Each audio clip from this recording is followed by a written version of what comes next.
Prayer wonneth the soul to God. For though the soul be ever like unto God in kind and substance, restored by grace, it is often unlike in condition by sin on man's part.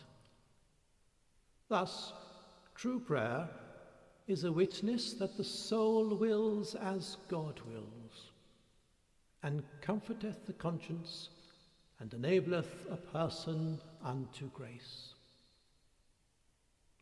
And thus he teacheth us to pray, and mightily to trust that we shall have it. For he beholdeth us in love, and will make us partner of his good deed.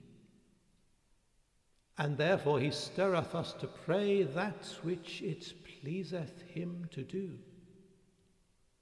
It is as if he said, "What might then please me more than that you beseech me mightily, wisely, and wilfully to do that thing that I shall do?"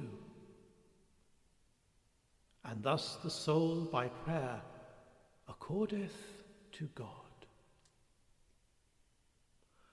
But when our courteous Lord of his grace showeth himself to our soul, we have that which we desire.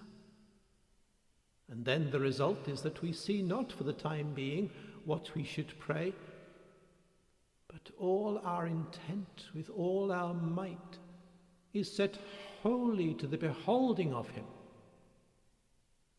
And this is an high, unperceivable prayer as to my insight. For the whole reason wherefore we pray is to be wonned into the sight and beholding of him to whom we pray, marvellously enjoined with reverent dread, and so great sweetness and delight in him,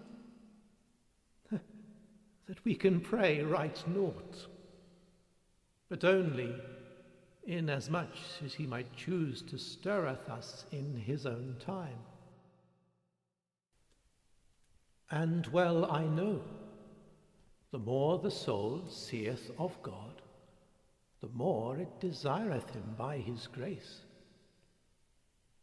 But when we see him not so, then feel we need and cause to pray in our frailty, in seeking to avail ourselves of Jesus.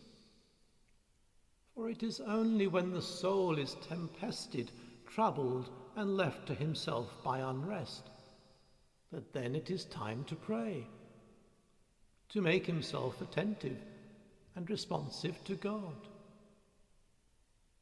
But he, by no manner of prayer, maketh God attentive to him.